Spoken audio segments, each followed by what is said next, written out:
Everybody, Invisiblekatana here with my review for Season 3 of Transformers War for Cybertron Siege, Part 3, Kingdom. As you can see, we have Optimus Prime here. This is the 3016 scale Optimus Prime figure. It's probably going to be a little hard to find at this point, but they do have a Megatron coming out. Looks just like Megatron from this series, so they of course have their G1 style and everything. This does not transform, just to let you guys know if you're even interested. I believe it was 179 or something like that. It's an amazing figure. It is like a ton of metal. It's super sweet. He has his axe. This is just how I had him for this, but he has his axe. He has his little back thing. I just have all that stuff taken off because I was messing around posing him and stuff. He comes on this little thing, so you can have him just up in the air. He's leaning, so figure out different poses for that stuff. But there we go. Didn't mean to slim that down like that, but he's heavy, so he's got a lot of weight to him. So this is amazing. If you want to pick it up, just search it online. You can probably find it at Entertainment Earth. That's where I had mine. I'm not sure if it's sold out there or not. But yeah, they definitely have Megatron coming in August, so you can still pre-order that one, I believe. And so I'm very excited for that one. They were both supposed to come out in July, and then Optimus came out, which is fine. If I had to pick one, I'd pick Optimus. But waiting for this guy here. So getting into this season, the final season, sort of, at least for the War for Cybertron, because clearly that tease at the end, like they have some ideas for something. So we'll talk about that when we get there. But as far as the third part of this trilogy, I enjoyed it. I thought it was really good. We got to see, they had Beast Wars, and I'll say this: I should have grabbed it, but I think I mentioned in my last review, I've done an actual review of that entire series, and not like the whole series. I did every episode, so you guys can check out some old reviews that I did, because I was like, man, Beast Wars was the Transformers I grew up with, so that's how I got into Transformers. And then eventually, I watched Energon Armada and stuff like that, and I just had the opportunity because one of my dad's friend owned all of the old Transformers. He bought like this full collection set for G1, and that allowed me to actually watch the original series. So I was like, I always loved it. I'd actually seen the movie when I was a kid. Just all those deaths flew right over my head when I was younger. I was just like, Transformers, cool. Like Optimus died, and I was like, oh, that's sad.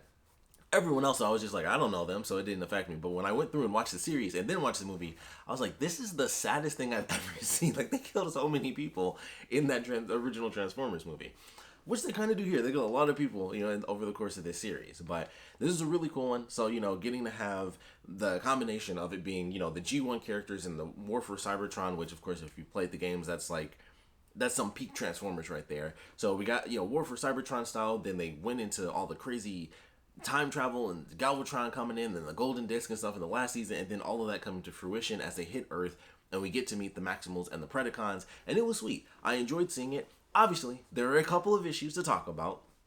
One of which, oddly enough, was the exact same issue that a lot of people had with this series as a whole, which was the voice acting. So, obviously, I got used to this. I think I mentioned, if you watch my very first review of Season 1, I was like, it's weird, because it's clear that they're kind of trying to get, especially for Optimus, it was like, it seemed like they were trying to get the dude to kind of be like Peter Cullen, and there's a whole issue there where they didn't want to pay union price, a bunch of dumb stuff that was like, it's Transformers, you should pay the money, because it's Transformers. But anyway, they didn't, so, different voice actors.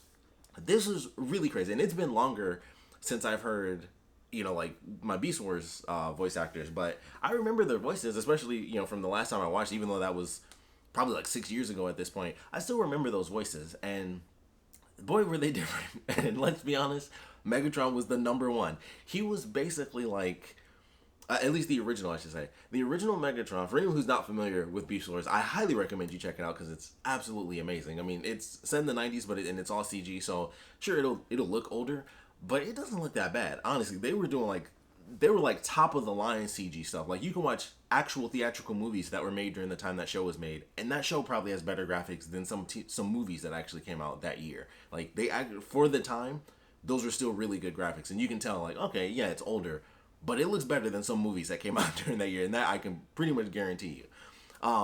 But I loved the series, and it was, like I said, my introduction to Beast Wars.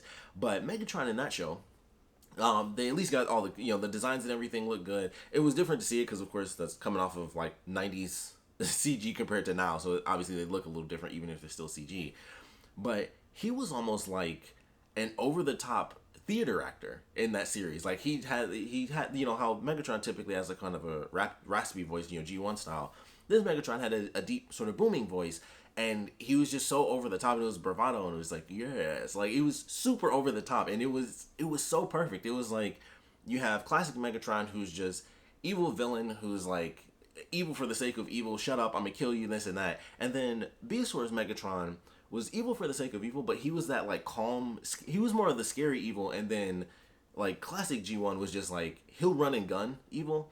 And then this, G1, not G1, but Beast Wars Megatron was always like the laid back kind of evil. Like he'll get into some stuff for real, which they do kind of show during certain parts of this. Like he'll get in on the action, but whenever he would talk to people, he was always like the smartest person. It was that sort of thing. Like Megatron in G1 was just the leader of the Decepticons, and he had the power. And then Beast Wars Megatron was the leader of the Predacons, and he had the brains. It was like the brawn and the brain, like the two sides of those characters. And they did what I kind of hate, which I feel like they always do this when they combine different versions of characters together. Like all I ever think of is the old Ninja Turtles movie where they did, I forgot the name of it, but it was basically they went through every iteration of all the Turtles, and this was during like the 2003 series, and they brought back the old school Shredder from the classic cartoon, and they brought him into like the 2003 show, and they made him like a bumbling idiot and like a servant to the other Shredder, and they always have to do that. Even like Teen Titans Go kind of did stuff like that. Like they always have to be like, they never make it where the villains are just like, this villain is good, and then this alternate villain might be a little sillier, but is also very powerful. Like I would have loved to have actually seen what I feel was the actual Beast Wars version of that Megatron. And while some parts made sense that he would follow Megatron, because that was kind of their whole thing, was like they still believed in classic G1 Megatron, so it kind of made sense. But I wish he was less of a servant to G1 Megatron and was more like an actual partner. Granted, it's Megatron, so that's just classic villain thing where it's like there can only be one actual leader. But I wouldn't have minded if he at least kind of challenged him, kind of like a Starscream thing, and he like sort of challenged him a little, and then was like, okay, I'll back down because this is literally the G1 thing, and if I screw this up, I could, like I'm probably ruining the opportunity to literally save everything, and have us as the victor. So it would have, even then, if they like actually done that story, the Predacon Megatron still could have tried for a little bit and then back down afterwards, and still just been the same character, just with classic G1 Megatron as the leader. But instead, first off, the voice, I hated the voice. I normally don't say like I hate the voice. I hated the voice because it was so different. It was just too different. Like everyone's voice was obviously different. The guy who did Rat Trap was at least kind of trying. The guy who was Cheetah, and I can't think of his Cheetor, I believe. It's been a long time for him. For some reason, Rat Trap is just easy. Optimus Primal and Rat Trap are like the two names I never forget. Everyone else, I kind of forget their names, I'll be honest. But for Cheetah, we'll just go Cheetah. His was okay. It kind of sounded like it. Tiger, White Tiger, it didn't really sound like him. They did at least have it, because I was worried for a second, like, because they clearly changed stuff with them going into it. That was an interesting thing, and I was like, okay, they definitely changed how things played out, and clearly they landed during, like, season 2, because they still had White Tiger, and they still had the Hawk. Bad at names, I'll be honest.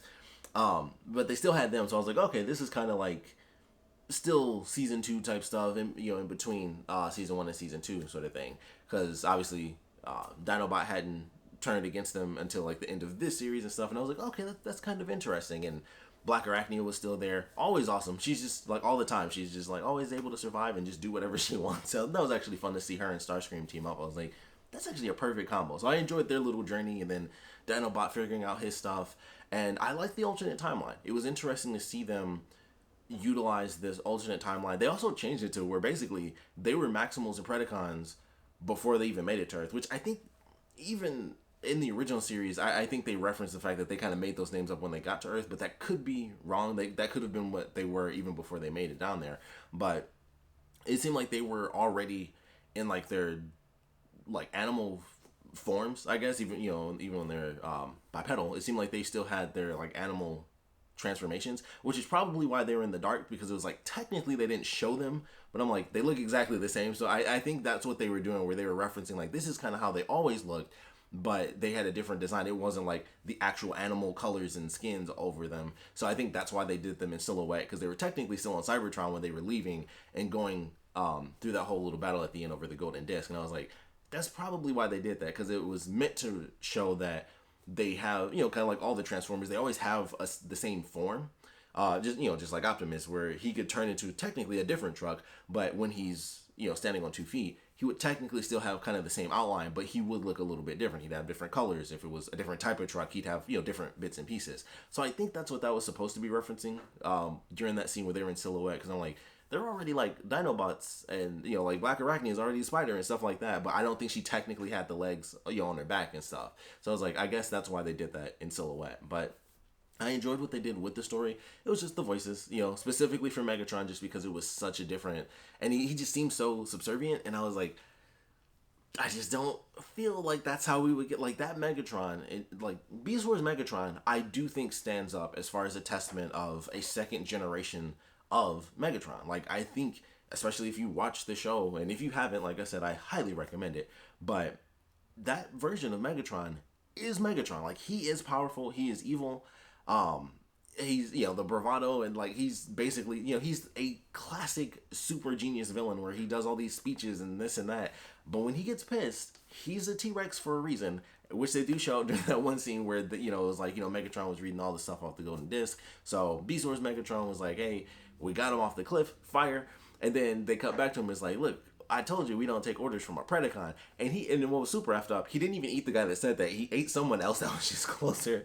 and he ripped him to pieces and threw him off to the side. And I was like, that's Beast Wars Megatron right there. Like, that was the sheer level of power. I was like, that I enjoyed. That was probably my favorite scene that he had in this entire season, because he was just super pissed. I was like, okay, I'm still a Megatron, so let me show you why. And he just ripped that dude apart and was like, you heard the dude, let's shoot everybody. And I was like, that scene I appreciate. So I wish we had more of that stuff for Beast Wars Megatron, because that is what he was like. Like, he would have moments of, classic stuff, your subordinates are being idiots or traitors or whatever, and he would have to teach some people some lessons, and him as the T-Rex was very fitting. Like, that power, like, he was very imposing, and I really enjoyed that. So I like that moment. That was definitely my favorite moment of his character in particular, but the voice did bother me, I'll admit. For everyone else, it was like, honestly, I think Optimus and Megatron both, as far as the Maximals, those were the ones that hit me the most, because it was like, it's Optimus and Megatron, and I didn't expect them to get the original actors back, which a lot of people probably wouldn't care as much, but for me, growing up on Beast Wars, it was my first one, so just like a lot of people would love to have Peter Cullen, because why wouldn't they just pay the man? He's Optimus Prime. He's Optimus Prime in everything. They make me think of that movie Scoob, where I was super pissed. I was like, they got Frank Welker. They wanted him to be Scooby-Doo, but they wouldn't let him be Freddy. But I'm not going to get into all that right now. Point is, the voices I had a bit of an issue with. But overall, I like that they actually kept the heart of the characters. They did come in pretty hardcore, though. Like, right off the top, it was like they were just mad. And I was like, okay, I'm a little worried, because they just seemed like the bad guys. They just came in attacking, which that didn't even feel like Beast Wars Transformers to me, where they would just instantly go in attacking. And it was interesting, because I was like, this also doesn't make sense that they would come in attacking them, because I'm like, they know Optimus Prime. Like, if you watch the G1, the Beast Wars series, some things happen. And so I'm like, they know who Optimus is. This doesn't make sense. And then they explain what they did in this actual series basically was like a time skip thing, where it was just like, because they leapt into the future, there is no like, oh, they went into the future and then went back and everything played out. It was just like, you just disappeared and that was it. You took the Allspark and the Allspark never came back and everything was effed. So I was like, oh, this isn't really like Beast Wars Transformers. It's this series. It's an amalgamation of everything that is Transformers. And I was like, okay, that's interesting. So they didn't understand what was going on. They didn't realize that it was Optimus. They assumed it was Nemesis, just, a different color, but they recognized how he looked. So it was just like, they thought it was Nemesis Prime, and I thought that was really interesting. And then they go through the explanation like, oh, you're Optimus. And they, they kind of go through the back and forth about the history and things like that, and, how the Allspark doesn't exist. They were trying not to give away too much about the future, which I thought was kind of cool. But I like how they played around with things, and I was like, okay, so it's not really the same characters from Beast Wars. They do act a little bit different, but they've also technically lived a different life. They didn't just happen to, chase down the Predacons and then they ended up crash landing on Earth. It was more like Megatron specifically went back to Earth to change things, and they followed him, not having this lineage of like the great Optimus Prime and all these other things. And that's another thing that I noticed they definitely changed in the series, because I was like, what are they going to look like when they show up? Because for anyone who doesn't know this, the Beast Wars are like, we have Optimus Prime. The Beast Wars are like right here. The Beast Wars are actually super tiny, and that's a big thing that they show later in the series, where the actual Transformers, like the old school Transformers, are huge compared to the Beast Wars. They're actually small, and it's not because they changed into the animals. I think they were always just naturally that small, because they actually go up against, spoilers for the Beast Wars. It's like a very slight spoiler, which I thought was a very ironic scene. They had a very specific scene where I was like, oh, there's two like cat characters fighting. I was like, this is interesting. I've kind of seen this one before. So they had a character that was in this. I'll put it that way. There's a character that was in this that is of a smaller stature that showed up in Beast Wars, and that character was the exact same size as everyone else. And I was like, oh, that's interesting, and that shows how small the Beast Wars were, or the Maximals and the Predacons actually were. So I thought that was interesting, and they definitely changed that where they were all kind of like the same height, but they always seemed like they were so much smaller. It could have also just been the way they designed it, during the actual time they made Beast Wars, and it just made them seem way smaller. But they did some very specific stuff that was like, no, the original Transformers are actually big. Like, they did a very specific thing with Optimus Primal for simple reference to be like, nope, the original Transformers are this big, and they've been like this big the whole series.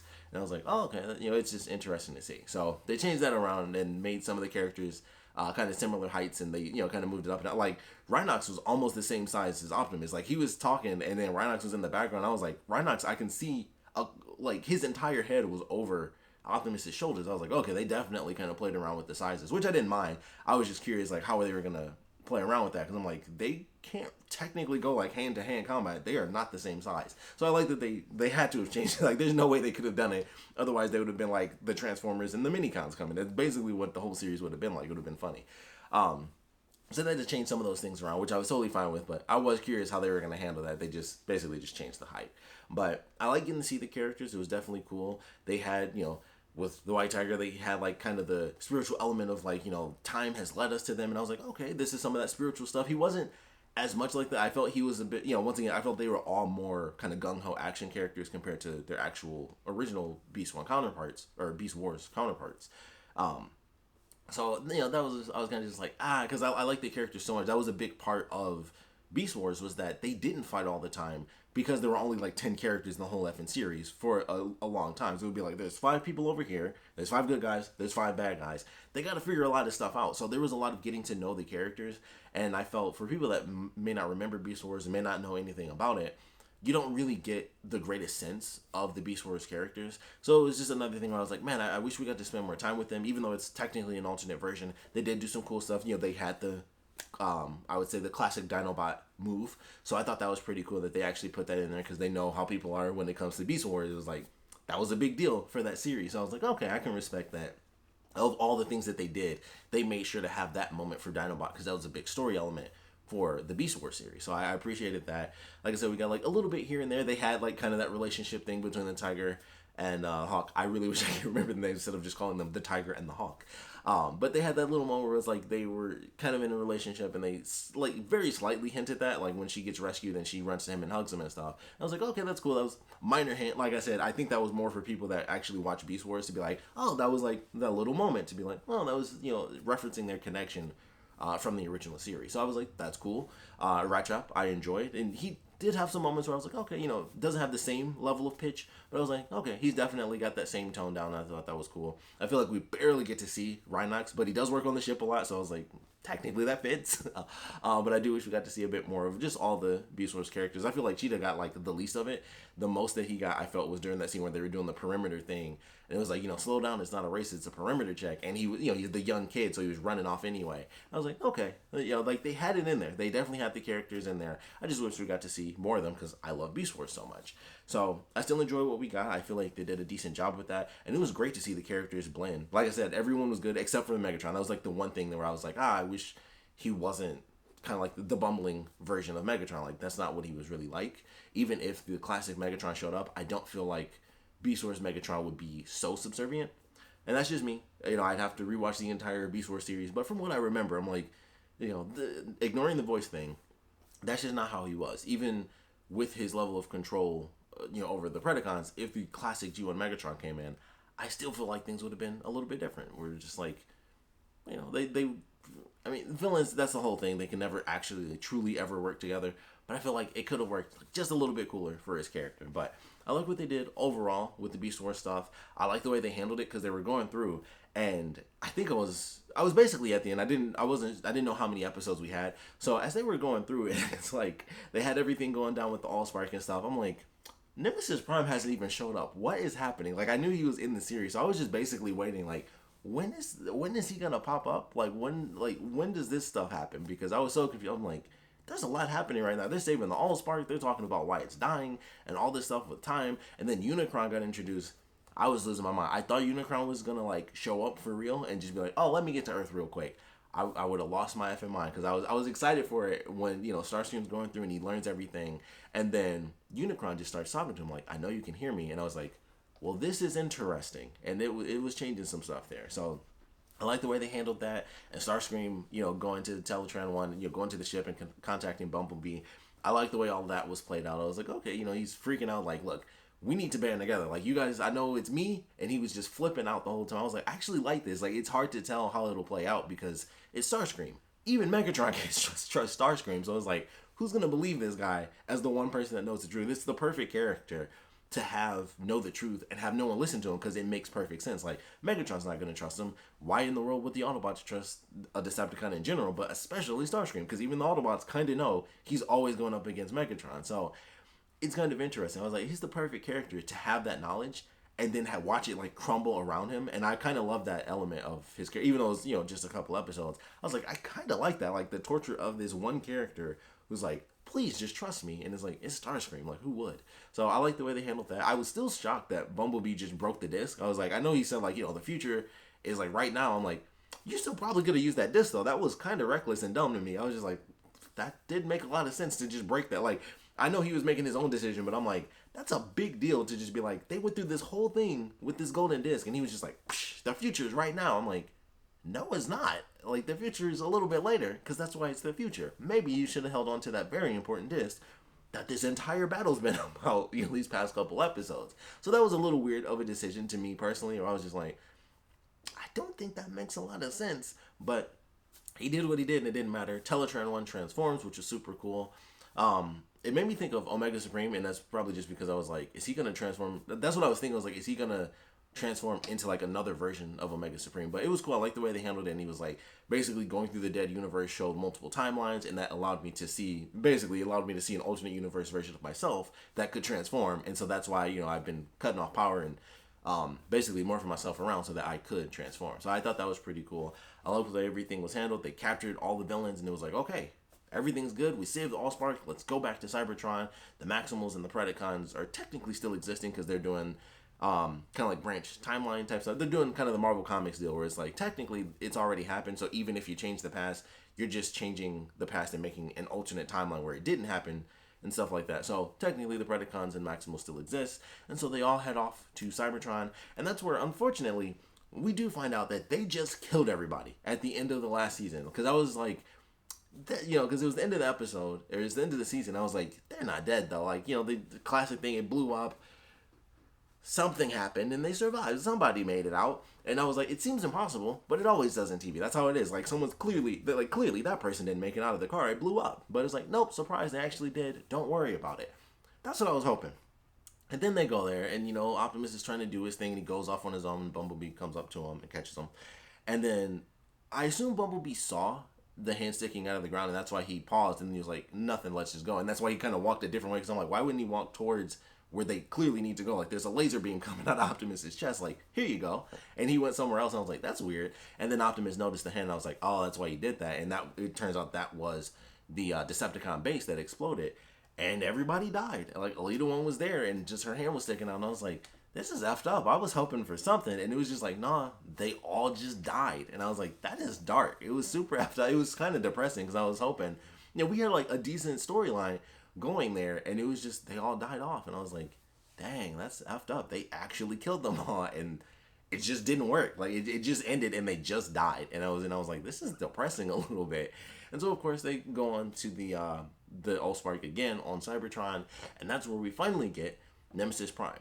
And I like the way they handled Nemesis Prime in this. I wasn't familiar with Nemesis because, of course, he didn't exist in the G1 cartoon, and I can't recall him being in some of the other shows I've seen, as far as Energon Armada and stuff like that. But basically in this version, It's the future version of Optimus Prime, who, just like Megatron, gets captured by Galvatron, or gets captured by Unicron, and they're both transformed. So we have Galvatron and then Nemesis Prime, and I like that. I thought it was kind of cool. It was just a future version of him where they just didn't get the Allspark back, and everything just fell apart, and they just lost.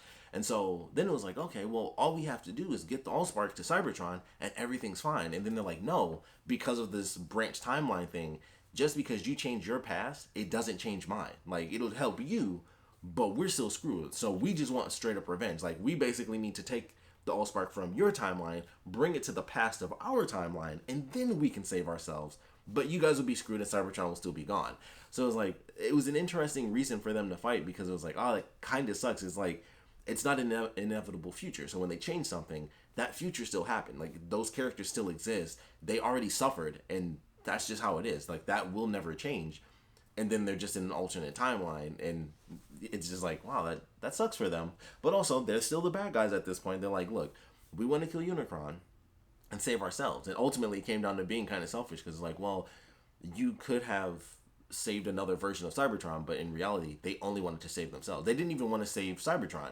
If they used the Allspark, even in their alternate timeline, the only thing that would have happened was they would have saved themselves. And that's pretty interesting. And they talk about, Unicron, of course, after everything ends up working out. And I was like, I wonder what they're going to do with that. Because I thought for sure he was going to show up, and they would have to do, like, some crazy all-out battle. They would have obviously had to use some sort of epic MacGuffin, considering there were only, like, 24 characters left. But I like the way they handled it. All the characters ended up banding together. Autobots, Decepticons, Maximals, Predacons, everyone came together. And they're like, look, we have to band together. You said it yourself. You just didn't read the disc. And so I was like, we have to team up. Otherwise, we're all screwed. We have to save Cybertron, rebuild, and then defeat Unicron. Like, there's just no way. Like, we can't, we have to find a different way to do this. And of course, Megatron's like, hey, I do make my own rules. And I love the fact, like, one of the things where I'm like, this is a great Megatron line. He was like, if I become Galvatron, I'll do it on purpose just to be the author of his destruction and his pain. And I was like, that is such a sweet line. Like, it was such a good line for him to be like, I choose everything I do, and if I want, I will be captured and enslaved just to F with you.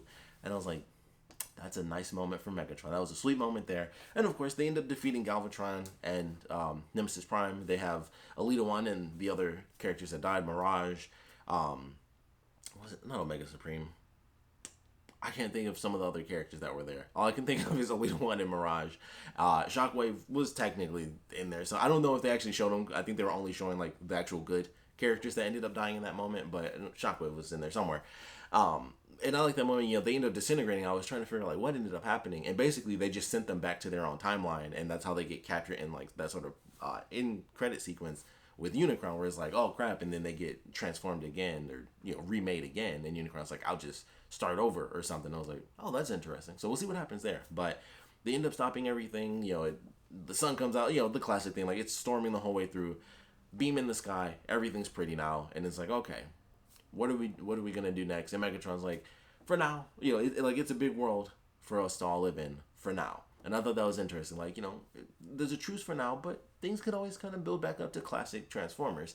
And then Starscream has that moment with Black Arachnia, and it's like, I still hear him. He still talks to me. And she's just like, well, when he comes, we'll figure that out. So I don't know what they're going to do.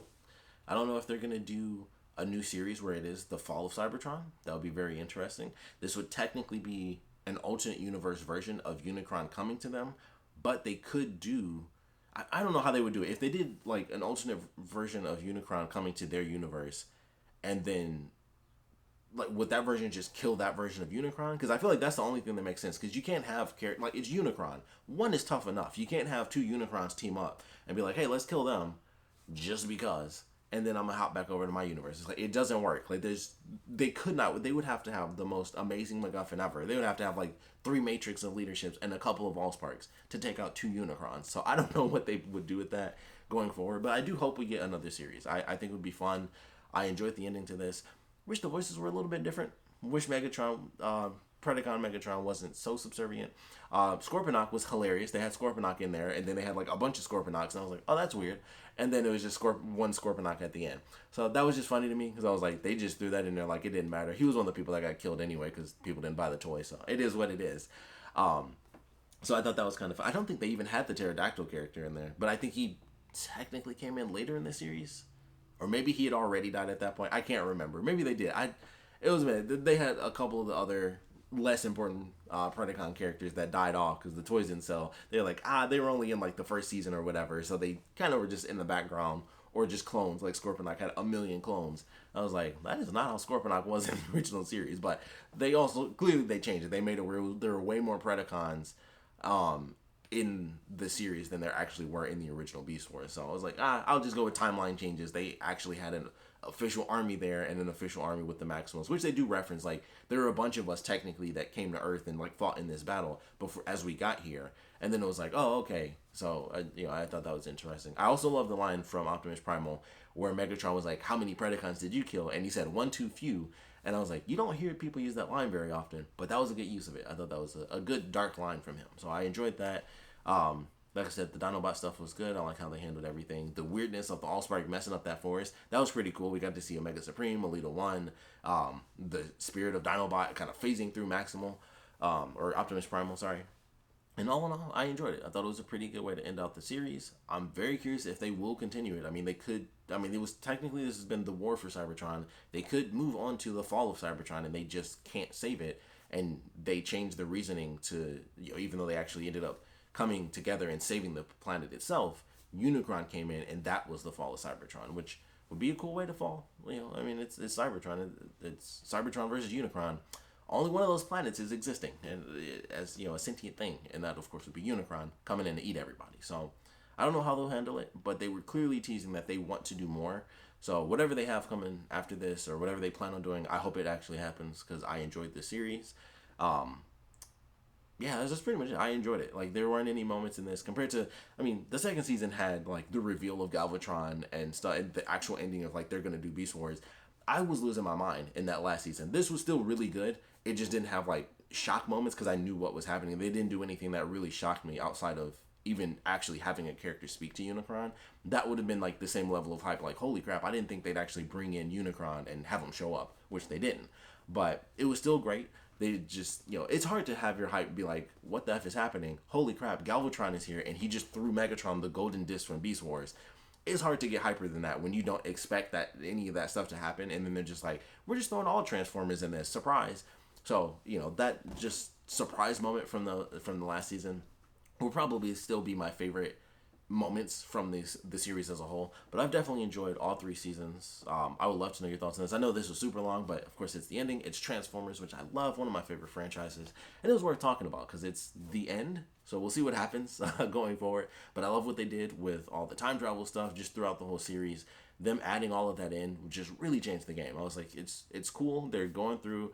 I know a lot of people were upset with Optimus in general. You're taking the Allspark. I like how they kind of blamed him for that. Like, in our timeline, you took the Allspark and you screwed everything up, and your plan failed. And it was like, well, that was always the risk. Like, he let them go because he wanted to try to get it back later, because otherwise they would have just won right there. And it was just interesting. It's like, I was always kind of stuck in the middle because I'm like, I get where people are coming from, but it was literally like, if he gave it up, that would have been the end of the war. Like, Megatron literally would have won. So I'm like, I understand why people were super pissed at him, but at the same time, them, giving up the Allspark at that moment was just an interesting way to do it. Like, it was this really weird, like, it was a tough moment type of call, and I was like, it's real back and forth. It's real back and forth. If you fail, then of course it was a terrible idea, but that's every plan. So it was just kind of funny, like, going through the whole thing, and him just trying to come to grips with that and dealing with the future based on his past and what he did and how that affected people in the future, and them all coming to terms with that and being like,